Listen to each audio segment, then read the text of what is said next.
अस्सलाम वालेकुम dear students, welcome to the Base academy.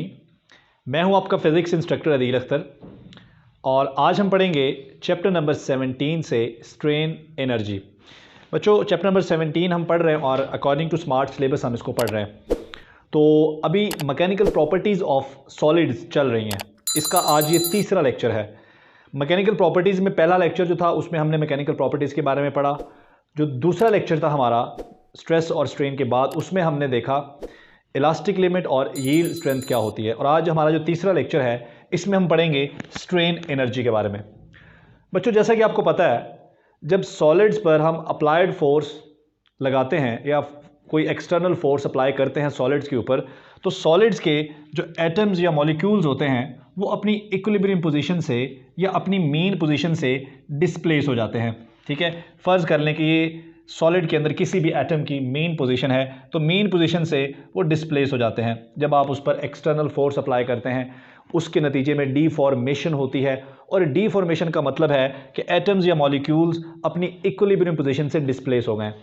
बच्चों, इक्विलिब्रियम पोजीशन से डिस्प्लेस होने की वजह से उन एटम्स या मॉलिक्यूल्स में एनर्जी स्टोर होती है जिसे हम कहते हैं पोटेंशियल एनर्जी। अब वो पोटेंशियल एनर्जी कहलाती है स्ट्रेन एनर्जी।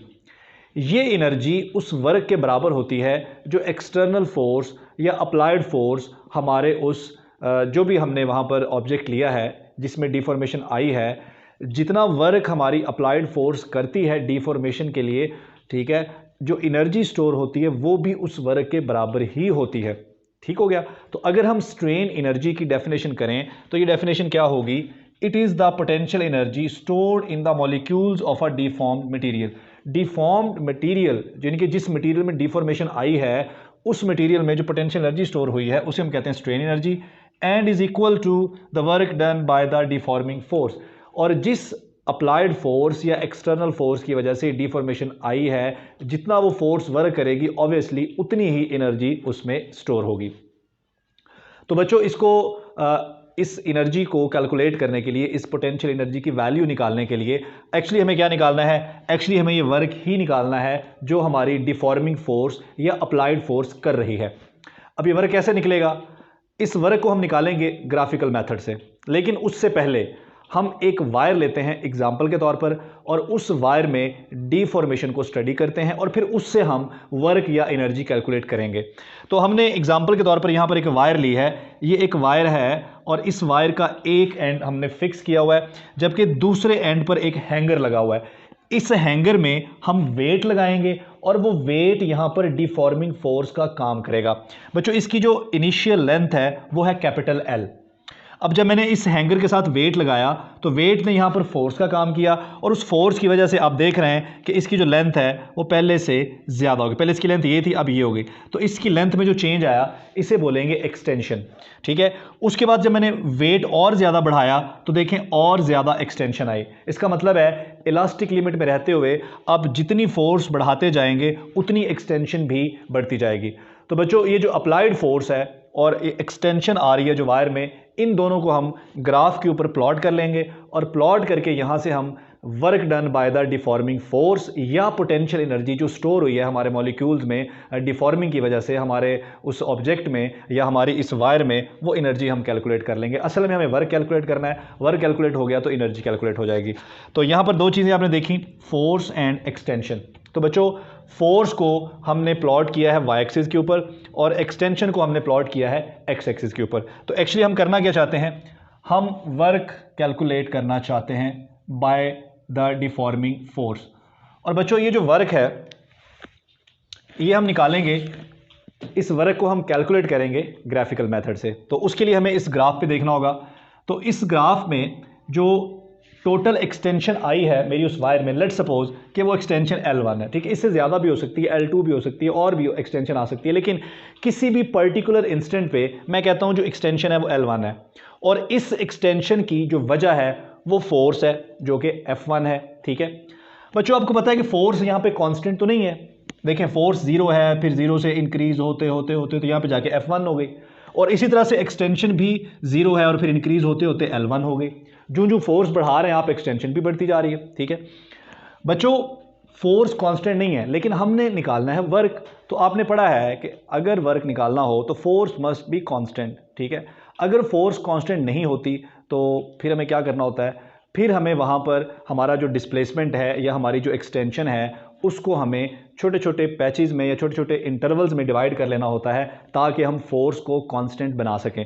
तो यहाँ पर भी फोर्स कांस्टेंट नहीं है। अगर हमने उसे कांस्टेंट बनाना है तो क्या करेंगे, यहाँ पर हम ये ट्रिक इस्तेमाल करेंगे कि ये जो एक्सटेंशन आई है 0 से L1 तक, इस एक्सटेंशन को हम स्मॉल एक्सटेंशंस में डिवाइड कर लेंगे, छोटी छोटी एक्सटेंशन में। वो एक्सटेंशंस इतनी स्मॉल होंगी कि उनके अंदर हमारी फोर्स क्या हो जाएगी, कांस्टेंट हो जाएगी। तो ऐसी ही एक एक्सटेंशन आप फर्ज कर लें कि L1 से पहले ऐसी ही एक एक्सटेंशन है जो कि है डेल एक्स, और इस एक्सटेंशन पर जो हमारी फोर्स है वो है F।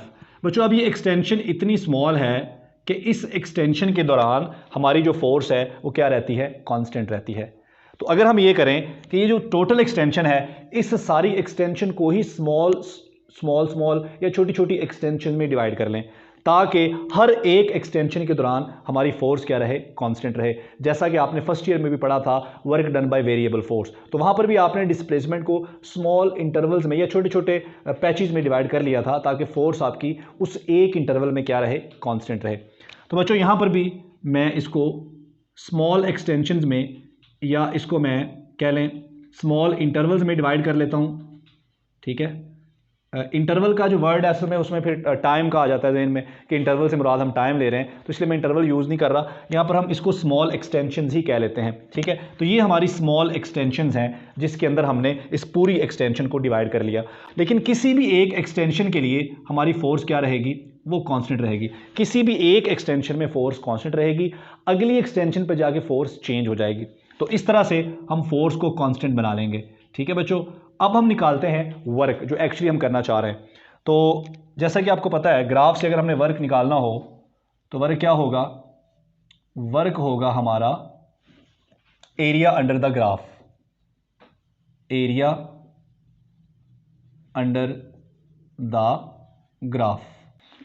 पहले ज़रा हम कुछ पॉइंट्स के नाम रख लेते हैं। ये पॉइंट हमारा O है, ठीक है जी, ये पॉइंट हमारा A है और ये पॉइंट हमारा B है। अब हमने वर्क निकालना है और वर्क जो है ये है एरिया अंडर द ग्राफ। अब ये ग्राफ किस किस के दरमियान है, फोर्स और एक्सटेंशन के दरमियान। तो यहां पर हम लिखेंगे area under the force extension graph. Clear हो गया। तो ये देखें फोर्स एक्सटेंशन ग्राफ हमारा ये लाइन है, इस लाइन के नीचे ये जो एरिया आ रहा है बच्चों, जैसा कि आपको नजर आ रहा है, ये एरिया एक ट्रायंगल को रिप्रेजेंट कर रहा है OAB। तो इसका मतलब है एरिया अंडर द ग्राफ जो है ये बराबर है एरिया ऑफ ट्रायंगल OAB।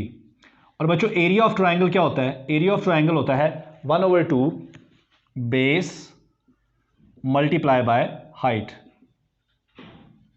तो यहां पर देखें जी हमारी जो बेस है वो OA है और हमारी जो हाइट है वो AB है, लेकिन इनकी हमारे पास वैल्यूज़ हैं 1/2। OA जो है ये हमारी एक्सटेंशन के बराबर है यानी कि L1 के बराबर है, और AB जो है ये देखें ये हमारी फोर्स के बराबर है F1। तो बच्चों ये हमने कैलकुलेट कर लिया work done by the deforming force, यानी कि हमारी जो अप्लाइड फोर्स थी या हमारी डीफॉर्मिंग फोर्स थी, वो फोर्स जिसकी वजह से डीफॉर्मेशन आई, जितना उसने वर्क किया है वो वर्क 1/2 मल्टीप्लाई बाय एक्सटेंशन और मल्टीप्लाई बाय फोर्स। तो इतना जितना वर्क है उतनी ही एनर्जी स्टोर होगी जिसे हम कहेंगे स्ट्रेन एनर्जी। लेकिन अब इस एनर्जी को हम एक और फॉर्मेट में लिखने जा रहे हैं जी बच्चों। तो अब हम वर्क डन कैलकुलेट करने जा रहे हैं in terms of modulus of elasticity. तो इसको हमने इक्वेशन 1 का नाम दे लिया। आपको पता है कि मॉडुलस ऑफ इलास्टिसिटी होता है स्ट्रेस ओवर स्ट्रेन। ये हमारा स्ट्रेस है और ये हमारा स्ट्रेन है। स्ट्रेस क्या है, फोर्स पर यूनिट एरिया, और स्ट्रेन क्या है, change in length divided by original length या change in length per unit original length. तो इसको सिंप्लीफाई कर लें, ये जो स्मॉल कैपिटल L है ये F1 से मल्टीप्लाई हो जाएगा और A जो है ये L1 से मल्टीप्लाई हो जाएगा। तो मॉडुलस ऑफ इलास्टिसिटी हमारे पास क्या आएगा, F1 मल्टीप्लाई बाय L और divided by area multiply by L1। यहाँ से अगर मुझे F1 कैलकुलेट करना हो, F1 की वैल्यू कैलकुलेट करनी हो, तो आप देख रहे हैं कि ये L1 और A डिवाइड हो रहे हैं, इधर आके हो जाएंगे मल्टीप्लाई, और ये L मल्टीप्लाई हो रहा है, इधर आके हो जाएगा डिवाइड। इसको नाम दे लें इक्वेशन 2। बच्चों इक्वेशन 2 से F1 की वैल्यू इक्वेशन 1 में यहाँ पे पुट कर दें तो वर्क हमारे पास क्या आ जाएगा, वर्क हमारे पास आ जाएगा 1/2 L1 और मल्टीप्लाई बाय F1। तो F1 की जगह E A L1 और डिवाइडेड बाय कैपिटल L। अब इसको सिंप्लीफाई कर लें, ये आ गया 1/2 L1 और L1, ये तो हो गया L1 का स्क्वायर, साथ में मॉडुलस ऑफ इलास्टिसिटी, एरिया और डिवाइडेड बाय L। तो बच्चों हमने वर्क डन पहले भी निकाल लिया था, लेकिन दोबारा फिर हमने वर्क डन निकाला है, और अब हमने निकाला है in terms of modulus of elasticity. तो ये वर्क और हमारी पोटेंशियल एनर्जी जो स्टोर हुई है, जिसको हम स्ट्रेन एनर्जी का नाम दे रहे हैं, ये दोनों बराबर हैं। यानी कि जितना हमारी अप्लाइड फोर्स वर्क करेगी डिफॉर्म करने में, वो सारा वर्क स्टोर हो जाएगा एज अ पोटेंशियल एनर्जी। तो यही हमारी पोटेंशियल एनर्जी है, ठीक है जी। तो हमने देखा कि स्ट्रेन क्या होती है, फिर स्ट्रेन से किस तरह से एनर्जी स्टोर होती है, ठीक है। अभी हम कुछ इंपॉर्टेंट पॉइंट्स हैं जो डिस्कस करेंगे कि इसमें अगर एक्सटेंशन हम L1 से ज़्यादा करते हैं, अगर हमारा स्ट्रेस और स्ट्रेन डायरेक्टली प्रोपोर्शन नहीं लेते, हम इलास्टिक लिमिट से आगे निकल जाते हैं। यहाँ पर तो हम इलास्टिक लिमिट के अंदर वर्क कैलकुलेट कर रहे हैं ना, तो अगर हम इलास्टिक लिमिट के अंदर नहीं रहते तो फिर हम वर्क किस तरह से कैलकुलेट करेंगे, तो ये हम अब आगे डिस्कस करते हैं। तो बच्चों अब कुछ इंपॉर्टेंट रिजल्ट्स हम डिस्कस कर लेते हैं। जैसा कि आपने देखा कि हमने जो वर्क कैलकुलेट किया उसके लिए हमने ग्राफिकल मेथड यूज़ किया। बच्चों ग्राफिकल मेथड जो है ये एक जनरल मेथड है, ठीक है। मिसाल के तौर पर यहाँ पर तो हमने एक्सटेंशन लिए L1। लेट सपोज कि हमारी एक्सटेंशन जो है वो हो जाती है L2, ठीक है, हमारी एक्सटेंशन हो जाती है L2। तो इस सूरत में हमारी फोर्स भी चेंज होगी, जाहिर बात है, हमारी फोर्स क्या हो जाएगी F2।